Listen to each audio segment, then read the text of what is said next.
An abbey is a complex of buildings used by members of a religious order under the governance of an abbot. It provides a place for religious activities, work and housing of Christian monks, the nuns. The concept of the abbey has developed over many centuries from the early monastic ways of religious men and women where they would live isolated, for the lay community about them. Religious life in an abbey may be monastic. An abbey may be the home of an enclosed religious order or may be open to visitors. The layout of the church and associated buildings of an abbey often follows a set plan determined by the founding religious order. Abbeys are often self-sufficient while using any abundance of produce or skill to provide care to the poor and needy, refuge to the persecuted, or education to the young. Some abbeys offer accommodation to people who are seeking spiritual retreat. There are now famous abbeys in Britain and in Europe. Monastic origins of the abbey. Ascetics and anchorites. Monastic communities date back to pre-Christian times. The earliest known Christian monasteries were groups of huts built near the residence of a famous ascetic or other holy person. Disciples wished to be close to the holy man or woman in order to study their doctrine or imitate the way of life. In the earliest times of Christian monasticism, ascetics would live in social isolation but near a village church. They would subsist whilst donating any excess produce to the poor. However, increasing religious fervor about the ascetics' ways under persecution of them would drive them further away from the community and further into solitude. For instance, the cells and huts of anchorites have been found in the deserts of Egypt. In 312 AD, Antony the Great retired to the Thebaid region of Egypt to escape the persecution of the Emperor Maximian. Antony was the best known of the anchorites of his time due to his degree of austerity, sanctity and his powers of exorcism. The deeper he withdrew into the wilderness, the more numerous his disciples became. They refused to be separated from him and built the cells close to him. This became a first true monastic community. Antony, according to Johann August Wilhelm Neander, inadvertently became the founder of a new mode of living in common, Coenobitism. Lori and Canobia at Tabeni on the Nile, in Upper Egypt. St. Pachomius laid the foundations for the coenobitical life by arranging everything in an organized manner. He built several monasteries, each with about 1,600 separate cells laid out in lines. These cells formed an encampment where the monks slept and performed some of the manual tasks. There were nearby large halls such as the church, refectory, kitchen, infirmary, and guest house for the monks' common needs. An enclosure protecting all these buildings gave the settlement the appearance of a walled village. This layout, known as the lorry, became popular throughout Palestine.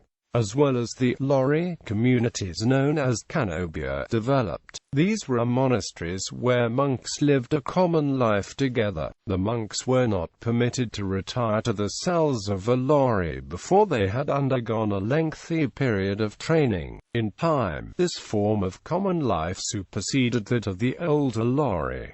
In the late 300s AD, Palladius visited the Egyptian monasteries. He described 300 members of the Coenobium of Panopolis.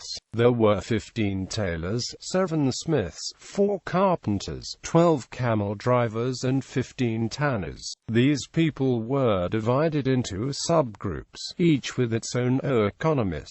A chief steward was at the head of the monastery. The produce of the monastery was shipped to Alexandria for sale. The monies raised were used to purchase stores for the monastery or were given away as charity. Twice in the year, the superiors of several coenobia met at the chief monastery, under the presidency of an archimandrite, in order to make the reports. Chrysostom recorded the workings of a coenobia in the vicinity of Antioch. The monks lived in separate huts which formed a religious hamlet on the mountainside.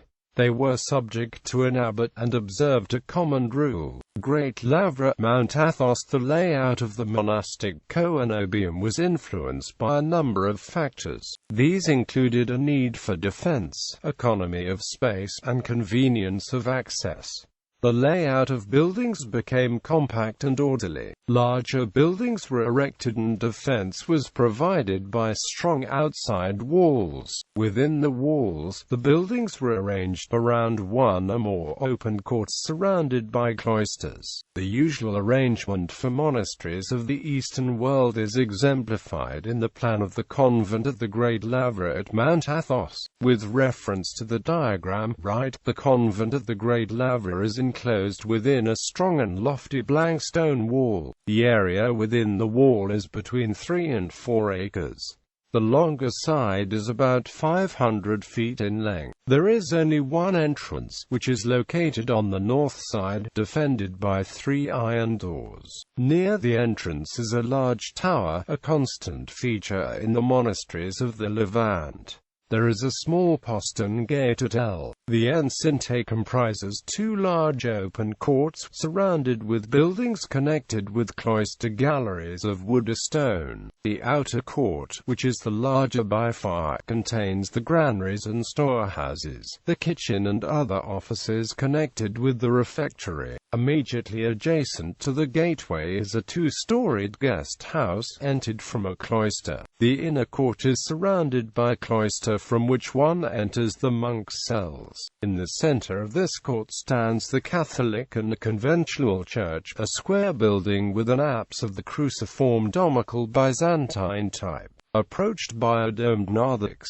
In front of the church stands a marble fountain, covered by domes supported on columns, opening from the western side of the cloister, but actually standing in the outer court, is the refectory, a large cruciform building, about 100 feet square, decorated within with frescoes of saints. At the upper end is a semicircular recess, similar to the triclinium of the Lateran Palace in Rome, in which is placed the seat of the hegemonos or abbot. This apartment is chiefly used as a meeting place, with the monks usually taking their meals in the separate cells. Adoption of the Roman villa plan. Monasticism in the West began with the activities of Benedict of Nursia. Near Nursia, a town in Perugia, Italy, a first abbey was established at Monte Cassino. Between 520 and 700 AD, monasteries were built which were spacious and splendid. All the city-states of Italy hosted a Benedictine convent, as did the cities of England, France and Spain. By 1415 AD,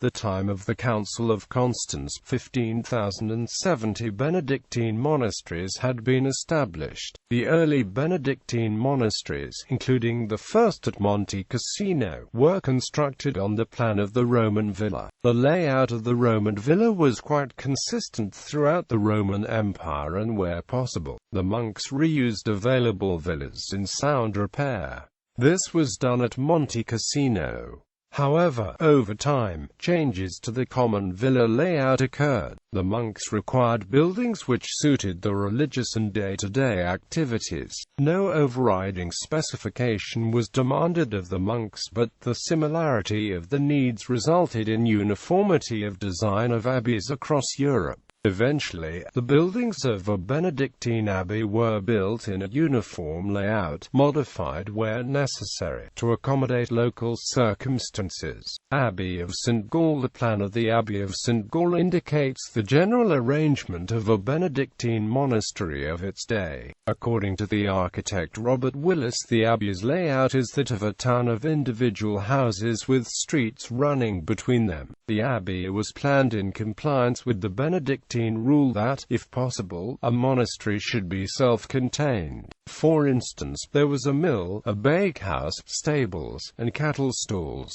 In all, there were 33 separate structures, mostly one-level wooden buildings. The abbey church occupied the center of a quadrangular area, about 430 feet square. On the eastern side of the north transept of the church was the scriptorium, or writing room, with a library above. The church and nearby buildings ranged about the cloister, a court about which there was a covered arcade which allowed sheltered movement between the buildings. The nave of the church was on the north boundary of the cloister. On the east side of the cloister, on the ground floor, was the pisalis or calefactory. This was a common room, warmed by flues beneath the floor. Above the common room was the dormitory. The dormitory opened onto the cloister and also onto the south transept of the church. This enabled the monks to attend nocturnal services. A passage at the other end of the dormitory led to the necessarium.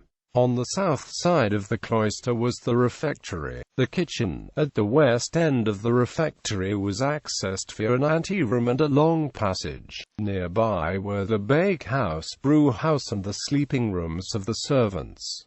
The upper story of the refectory was called the vestiarium. On the western side of the cloister was another two-story building with a cell on the ground floor and the larder and storeroom on the upper floor. Between this building and the church was a parlor for receiving visitors. One door of the parlor led to the cloisters and the other led to the outer part of the abbey. Against the outer wall of the church was a school and headmaster's house. The school consisted of a large schoolroom divided in the middle by a screen, a partition, and surrounded by 14 little rooms, the dwellings of the scholars. The abbot's home was near the school. To the north of the church and to the right of the main entrance to the abbey was a residence for distinguished guests. To the left of the main entrance was a building to house poor travelers and pilgrims.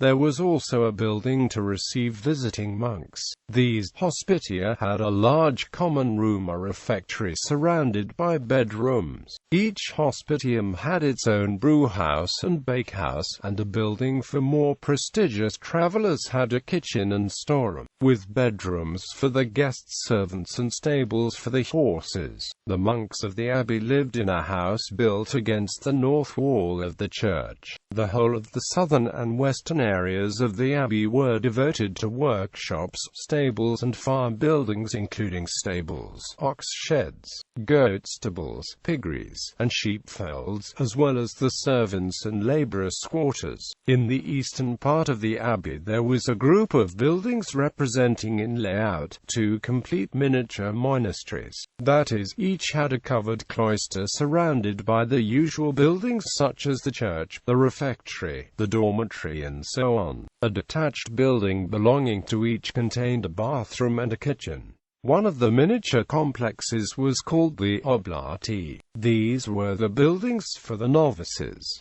The other complex was a hospital or infirmary for the care of sick monks. This infirmary complex included a physician's residence, a physic garden, a drugstore, and a chamber for the critically ill. There was also a room for bloodletting and purging.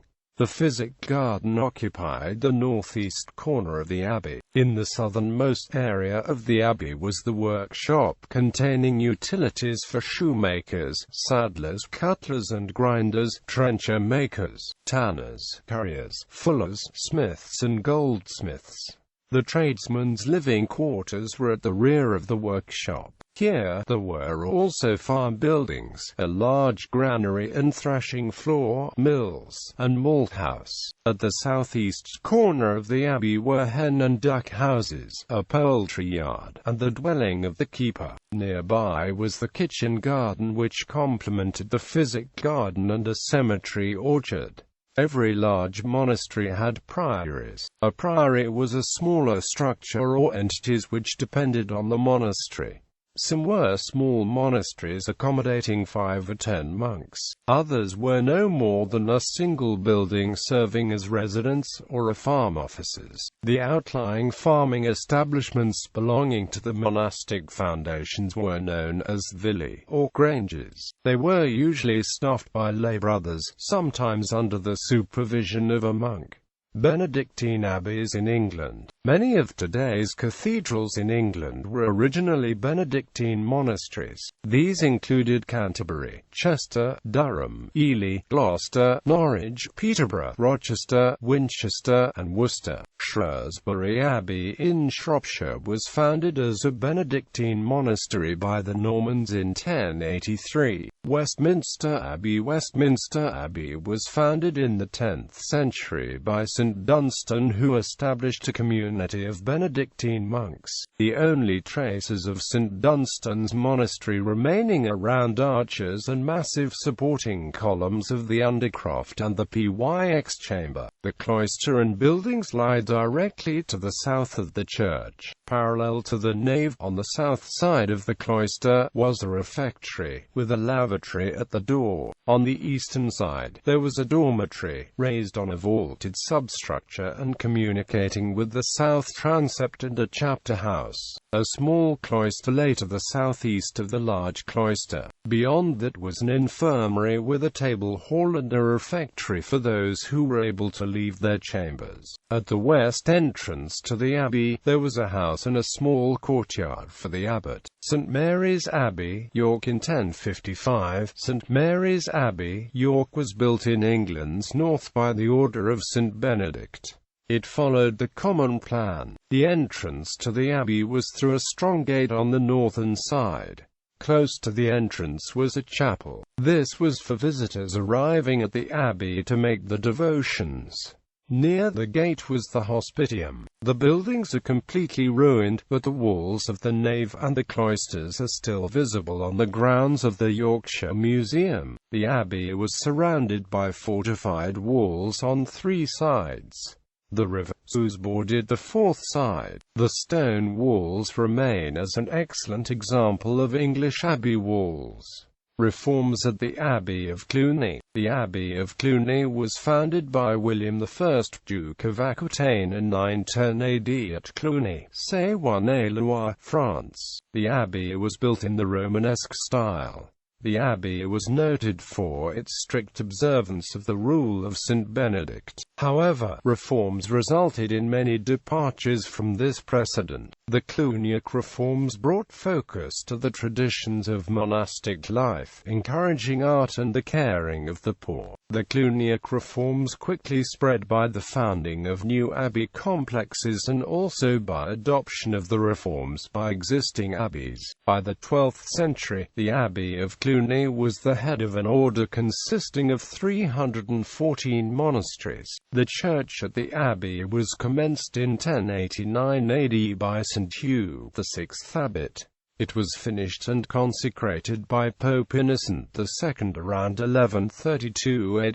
The church was regarded as one of the wonders of the Middle Ages. At 555 feet in length, it was the largest church in Christendom until the completion of St. Peter's Basilica at Rome. The church consisted of 5 naves, a narthex which was added in 1220 AD, and several towers. Together with the conventual buildings, it covered an area of 25 acres. In the dechristianization of France during the French Revolution in 1790 AD, the Abbey church was bought by the town and almost entirely destroyed. English Cluniac houses. The first English house of the Cluniac order was built at Lewes, Sussex. It was founded by William de Warenne, 1st Earl of Surrey, in about 1077 AD. All but one of the Cluniac houses in Britain were known as priories, symbolizing the subordination to the Abbey of Cluny. All the Cluniac houses in England and Scotland were French colonies,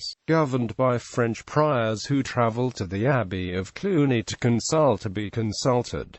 The priory at Paisley was an exception. In 1245 AD it was raised to the status of an abbey, answerable only to the Pope. Abbeys of the Austin Canons. The Austin Canons were an order of regular clergy within the hierarchy of the Catholic Church. They held a position between monks and secular canons.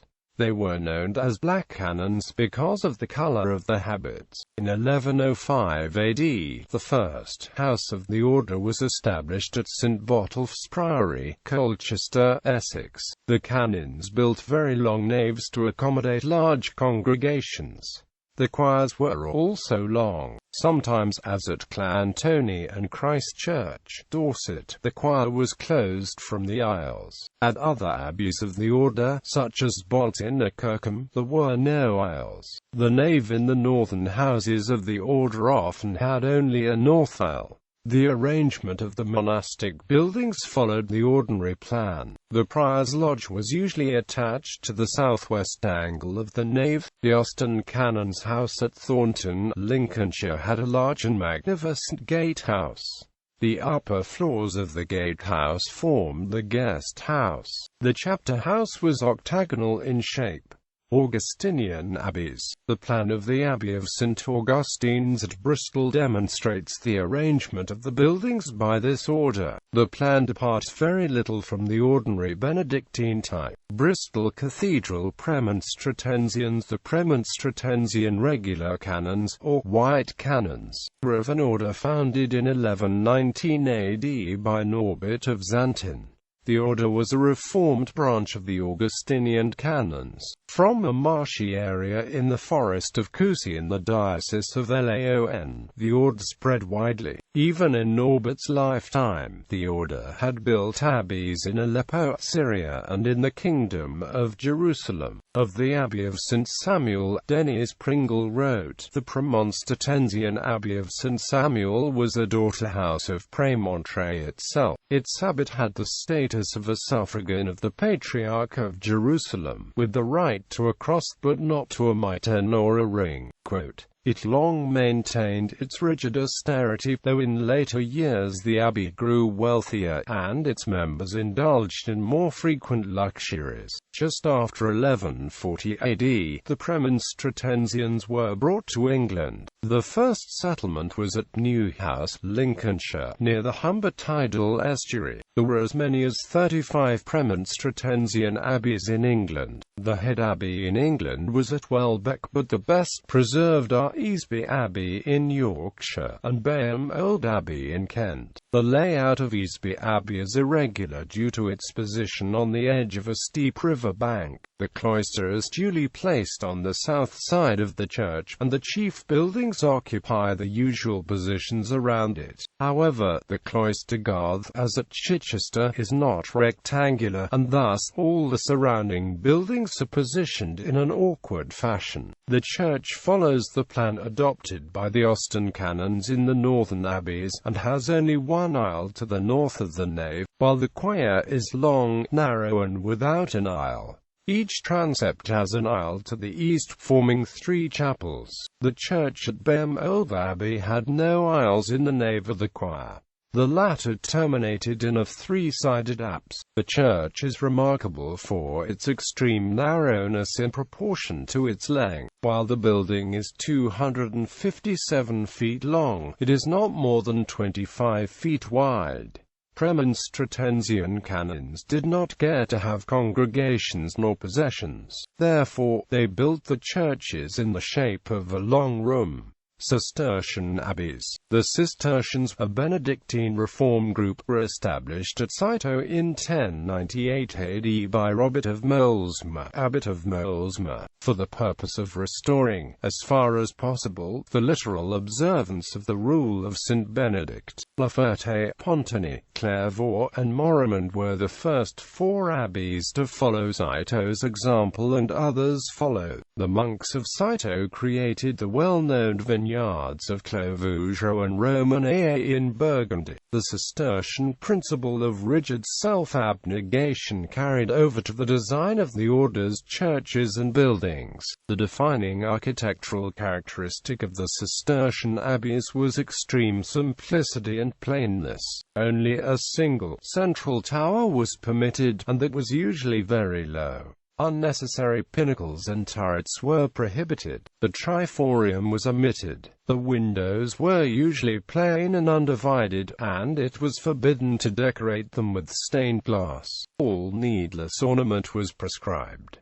The crosses were made of wood and the candlesticks of iron. The same principle governed their choice of site for Cistercian abbeys, in that a most dismal site might be improved by the building of an abbey. The Cistercian monasteries were founded in deep, well-watered valleys, always standing at a stream's edge. The building might extend over the water, as is the case at Fountains Abbey. These valleys, now rich and productive, had a very different appearance when the brethren first chose them as the place of retreat. Wide swamps, deep morasses, tangled thickets, and wild, impassable forests were the prevailing features. Clara Vallis of St. Bernard, now the Bright Valley, was originally the Valley of Wormwood. It was an infamous den of robbers. See also Fossanuove Abbey, Clairvaux Abbey, Citeaux Abbey, Kirkstall Abbey, Lochdew, Revo Abbey, Strata, Florida. Copts. The plan of a Coptic Orthodox monastery from Lenoir shows a church of 3 aisles, with cellular apses, and 2 ranges of cells on either side of an oblong gallery.